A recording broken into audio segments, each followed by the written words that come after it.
GPSC એના ઇન્ટરવ્યૂમાં અપાતા માર્ક્સના કારણે સતત વિવાદમાં રહી છે. તાજેતરમાં જ જાહેર કરવામાં આવેલ એક પ્રોફેસરના ઇન્ટરવ્યૂમાં એક કેન્ડિડેટને 98% માર્ક્સ ઇન્ટરવ્યૂમાં આપ્યા છે. 98% માર્ક્સ આપ્યા છે એની સામે કદાચ વાંધો ન હોઈ શકે, પણ એ ઉમેદવારના લેખિતના માર્ક્સ માત્ર 22% છે. તમે વિચાર કરો કે પ્રોફેસર કક્ષાની વ્યક્તિની પાસે જે કન્ટેન્ટ છે એ કન્ટેન્ટ હોવું જોઈએ. હવે જેના 22% છે એનામાં તમે એવું શું જોયું કે એને તમે ઇન્ટરવ્યૂમાં 98% માર્ક્સ આપ્યા? એનું લેખિતનું પરફોર્મન્સ એક્સ્ટ્રા ઓર્ડિનરી હોય તો સમજી શકાય તેવી વાત છે. માત્ર 22% લાવનાર વિદ્યાર્થીને એમાં 98% માર્ક્સ આપવામાં આવે છે. અને આ 22% લાવનાર પુઅર કન્ટેન્ટવાળો વિદ્યાર્થી અથવા ઉમેદવાર એ કોલેજમાં વિદ્યાર્થીઓને શિક્ષણ આપશે. મિત્રો, એક એવી દલીલ કરવામાં આવે છે કે જીપીએસસીની પાસે જે વિદ્યાર્થી છે એની ઓળખ હોતી નથી, એટલે સરનેમ પ્રમાણે માર્ક્સ આપવાનો કોઈ સવાલ ઊભો થતો નથી. મિત્રો, એની સામે એક એવી દલીલ કરવામાં આવી છે અને મારા જ વિડીયોમાં એક વિદ્યાર્થીએ કોમેન્ટ કરી છે. જો જીપીએસસી એમ કહે છે કે આવનાર જે વિદ્યાર્થી છે, ઇન્ટરવ્યૂ આપનાર જે ઉમેદવાર છે એની પાસે ઓળખ નથી. જો ઓળખ નથી તો પછી કોઈ બીજો વ્યક્તિ આવીને ઇન્ટરવ્યૂ આપી જાય તો શું થાય? જીપીએસસી એક બાજુ કહેશે કે જે ઇન્ટરવ્યૂ આપવા આવે છે એ વિદ્યાર્થીની ઓળખ નથી. મિત્રો, જીપીએસસીની પાસે ઇન્ટરવ્યૂ આપનાર તમામની કુંડળી હોય છે. બીજી વસ્તુ કે ઇન્ટરવ્યૂ પહેલાં પણ કેટલાક ઇન્ટરવ્યૂના આપેલા માર્ક્સ ઉપરથી આપણને શંકા ઊભી થાય છે કે ઇન્ટરવ્યૂ લીધા પહેલાં લેખિતમાં કોનું કેવું પરફોર્મન્સ છે અને કેટલાને આગળ લઈ જવાશે એવો સ્ટડી કરીને ઇન્ટરવ્યૂ લેવાતું હોય એવું આપણને સ્પષ્ટ દેખાઈ આવે છે. હસમુખ પટેલ સાહેબ પોલીસ વિભાગમાંથી આવે છે, એટલે સંયોગિત પુરાવા વિશે તો એ જાણતા જ હશે. તો એમને આપેલ ઇન્ટરવ્યૂના જે બાબતો છે એના જે સંયોગિક પુરાવામાંથી આવી શંકાઓ આપણને ઊભી થાય છે. નમસ્કાર મિત્રો, અક્ષર અકાદમીના ઓનલાઈન પ્લેટફોર્મ પર હું પ્રોફેસર ડૉક્ટર BC રાઠોડ આપનું સ્વાગત કરું છું. મિત્રો, આજનો વિડીયો પણ જીપીએસસીના ઇન્ટરવ્યૂને લગતો છે, પણ આજના આ વિડીયોમાં આપણે એ મુદ્દો લીધો છે કે લેખિતમાં નંબર 1 આવતા ઉમેદવારોને જે નાપાસ કરવામાં આવે છે એની વાત આપણે 3-4 વિડીયો દ્વારા આપણે જોઈશું. મિત્રો, એક વાત તમે સમજી લો કે મારો વિરોધ કોઈ વિદ્યાર્થી સામે નથી. મારો વિરોધ સિસ્ટમમાં જે અન્યાય ચાલી રહ્યો છે એની સામે છે, અને એ અન્યાયનો ભોગ તમામ વર્ગના વિદ્યાર્થીઓ બને છે. હા, અનામત વર્ગના વિદ્યાર્થીઓ છે એ વધારે ભોગ બને છે, પણ તમામ વર્ગના વિદ્યાર્થીઓને એનાથી નુકસાન થાય છે. જોઈએ આજના વિડીયોની વિગતો. હા, હવે જોઈએ પહેલાં થોડીક વિગત મારે તમને આપવી છે કે જુદા જુદા રાજ્યોમાં જે જાહેર સેવા આયોગ છે એના સદસ્યોની સંખ્યા જોઈએ તો કેરળમાં 21 છે. કેરળમાં 21 છે. મિત્રો, તમને જાણીને આશ્ચર્ય થશે કે કેરળની દરેક પંચાયતમાં રાજ્ય સેવા આયોગ દ્વારા નિયુક્ત એક અધિકારી હોય છે. તામિલનાડુમાં આ સભ્ય સંખ્યા 15 છે. રાજસ્થાનમાં 11 છે. કર્ણાટક અને ઉત્તર પ્રદેશમાં 9 છે.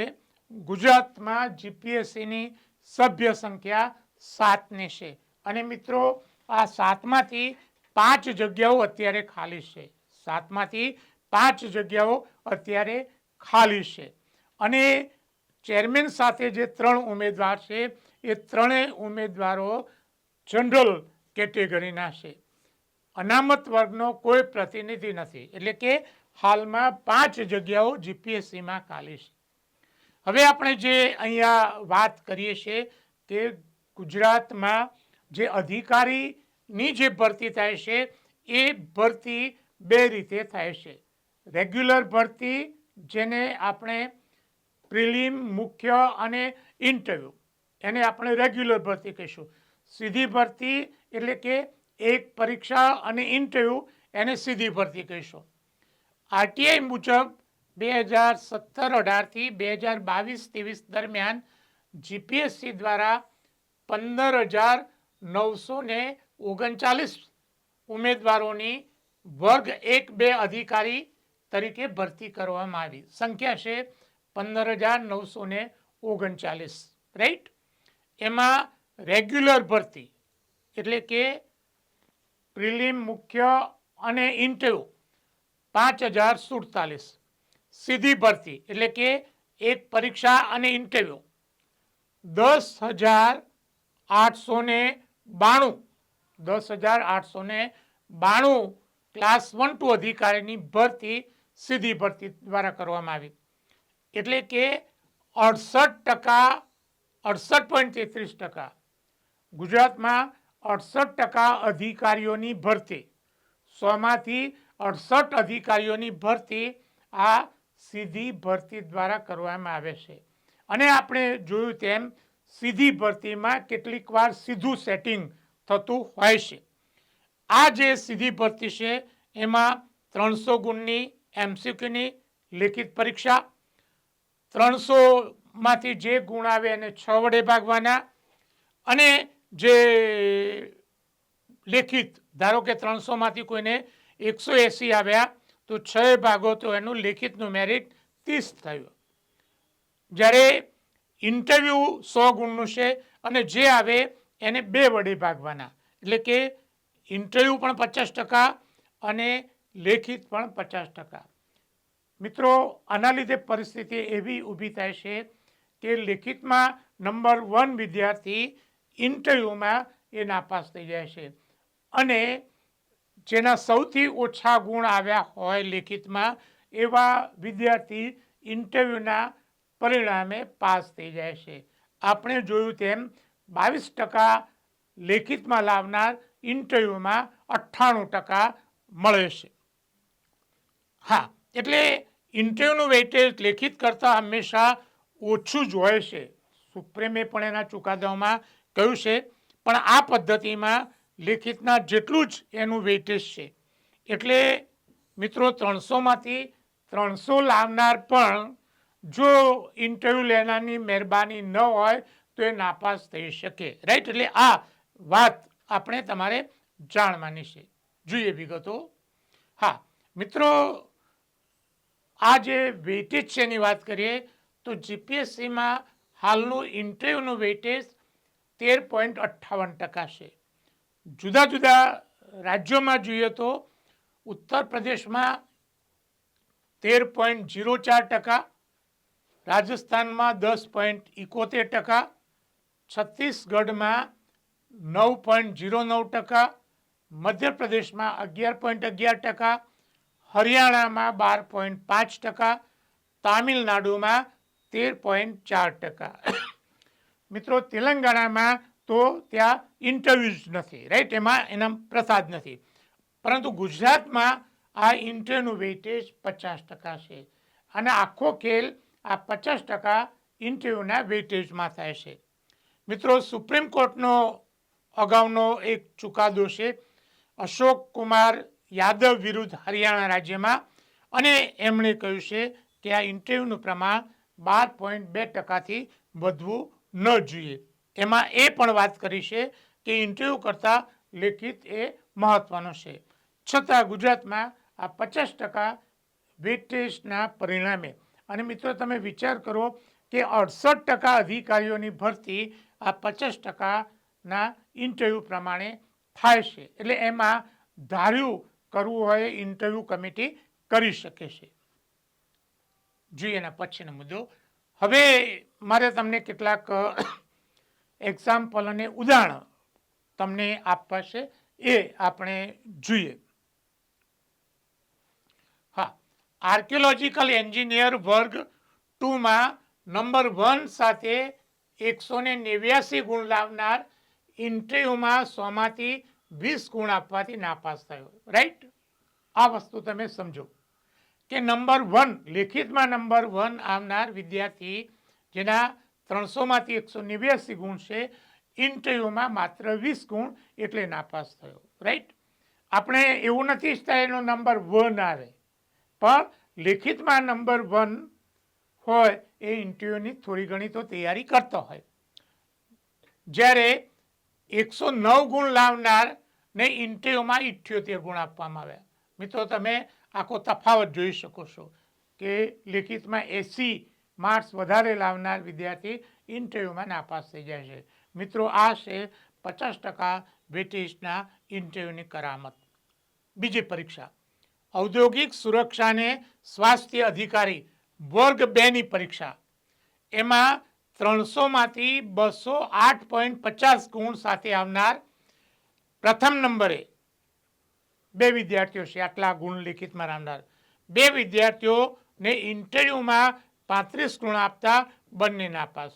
મિત્રો, ઔદ્યોગિક સુરક્ષા અને સ્વાસ્થ્ય અધિકારીની જે પરીક્ષા છે એમાં પહેલા નંબરે આવનાર 2 વિદ્યાર્થીઓ ઇન્ટરવ્યુમાં 35 ગુણ આપતા નાપાસ થયા છે.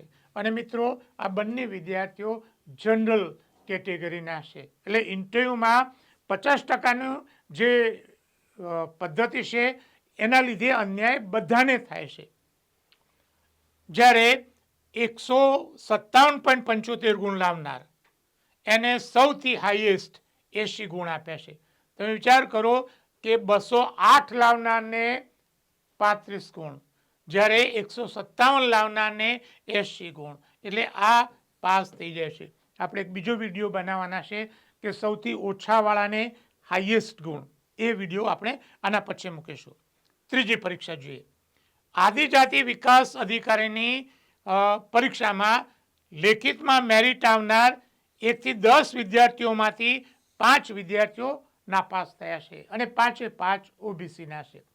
મિત્રો, મેરિટમાં 1 થી 10માં આવનાર 5 વિદ્યાર્થીઓ ઓબીસીના નાપાસ થાય છે. 203 ગુણ સાથે ત્રીજા નંબરે આવનારને 35 ગુણ, 202.5 ગુણ સાથે આવનાર ચોથા નંબરે આવનારને 21 ગુણ, અને આ બંને વિદ્યાર્થી એ નાપાસ થાય છે. જ્યારે 154.75 ગુણ લાવનાર છે એને 75 ગુણ આપવામાં આવે છે. આ વિદ્યાર્થી પાસ થાય છે. 203 વાળો એ નાપાસ થાય અને 154 વાળો એ પાસ થઈ જાય છે. જોઈએ એના પછીની વિગતો. હા, બીજ અધિકારીની જે ભરતી થઈ એમાં મિત્રો લેખિતમાં number 1, number 3rd and number 4th, પહેલો નંબર, ત્રીજો નંબર અને ચોથો નંબર, ત્રણેય વિદ્યાર્થીઓ ઇન્ટરવ્યુના ઓછા ગુણને લીધે એ નાપાસ થયા છે. રાઈટ? જોઈએ આપણે મુદ્દો. 182.58 ગુણ લાવનાર ને માત્ર 28 ગુણ આપ્યા છે. ત્રીજા નંબરે આવનાર 180.18 ગુણ લાવનારને 40 ગુણ આપ્યા છે. 179.76 ગુણ લાવનારને 21 ગુણ આપ્યા છે અને આ ત્રણેય વિદ્યાર્થીઓ પરીક્ષામાં નાપાસ થાય છે. જ્યારે ઈડબ્લ્યુએસમાં 121 થી 180 ગુણ લાવનાર તમામ 15 ઉમેદવારોને 85 થી 90 ગુણ આપવામાં આવ્યા છે. હવે જુઓ, અહીંના માર્ક્સ જુઓ અને અહીંના માર્ક્સ જુઓ. 182 વાળાને 28, 121 લાવનારને 84, 128 લાવનારને 88 અને 130 લાવનારને 90 ગુણ આપવામાં આવ્યા છે. મિત્રો, તમે અહીંયા જુઓ કે જે 40% લાવનાર છે એ બધાને 84% વધુ માર્ક્સ આપવામાં આવ્યા છે. જ્યારે અહીંયા 60% લાવનારને 21%, 28% અને 40% ગુણ આપવામાં આવ્યા છે. આ વિદ્યાર્થીઓ નાપાસ થાય છે. એટલે આખો મુદ્દો છે એ તમને સમજાશે કે નંબર 1 લાવનાર વિદ્યાર્થી ઇન્ટરવ્યુની થોડી ઘણી તો તૈયારી કરતો જ હોય, રાઈટ. જોઈએ એના પછીનો મુદ્દો. મિત્રો, 30/9/2025 રોજ આસિસ્ટન્ટ ડિરેક્ટર હોમિયોપેથીનું જે રિઝલ્ટ આવ્યું છે, તો એ રિઝલ્ટમાં જે સિલેક્ટ થયેલ જે ઉમેદવાર છે એ ઉમેદવારના માર્ક્સ અહીંયા બાકીના ઇન્ટરવ્યૂ આપનાર તમામ કરતાં ઓછા છે. એટલે કે બાકીના તમામ વિદ્યાર્થીઓના લેખિતમાં માર્ક્સ વધારે છે, જ્યારે પાસ થનાર વિદ્યાર્થીના માર્ક્સ સૌથી ઓછા ગુણ છે. એટલે ઇન્ટરવ્યૂમાં આ જે ગોટાળો જે થઈ રહ્યો છે એ 50%નું જે વેટેજ છે એના લીધે થઈ રહ્યો છે અને એ અંગે કંઈક નિર્ણય લેવો જોઈએ. બીજી વસ્તુ આપને સમક્ષ મૂકું કે નવી જે મીન્સ કે જીપીએસસીના નવા જે આરઆર કર્યા છે, જેને આપણે રેગ્યુલર ભરતી કહીશું, એમાં પણ ઇન્ટરવ્યૂના 100માંથી 150 ગુણ કરી દીધા છે. 100 ગુણનો ગોટાળો આપણે અગાઉની એક પરીક્ષામાં જોયો છે. હવે 150 ગુણમાં કેટલો મોટો ગોટાળો થશે એ કલ્પના અત્યારે આપણને કરીશું તો ભયાનક લાગશે.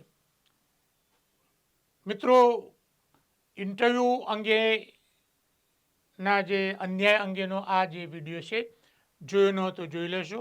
પોલીસ ભરતીના જે આરઆર અન્યાયી આરઆર છે એ અંગેના વિડીયો અહીંયા મૂક્યા છે, ન જોયા હોય તો આપ જોઈ લેશો. પરીક્ષાની તૈયારી કરતા વિદ્યાર્થીઓ માટે અમારી 2 મહત્વની એવી ટેલિગ્રામ ચેનલ છે, બીસી રાઠોડ કરંટ અફેર્સ અને ગૌરવંતી ગુજરાતી. હજુ સુધી જો તમે અમારી આ બંને ટેલિગ્રામ ચેનલમાં જોડાયા ન હોય તો એમાં જોડાઈ જવા વિનંતી છે. વધુમાં અમે અમારું મેટર ઇન્સ્ટાગ્રામ અને ટ્વિટર ઉપર શેર કરીએ છીએ, તો અમારા બંને પ્લેટફોર્મને ફોલો કરવા વિનંતી છે. વધુમાં આજનો આ વિડીયો આપને પસંદ આવ્યો હોય તો લાઈક કરીને શેર કરવાનું ભૂલતા નહીં. અને હજુ સુધી જો તમે અમારી આ ચેનલને સબસ્ક્રાઈબ ન કરી હોય તો એને સબસ્ક્રાઈબ કરી દેશો અને બેલ આઇકોનને ચાલુ કરવાનું ભૂલતા નહીં.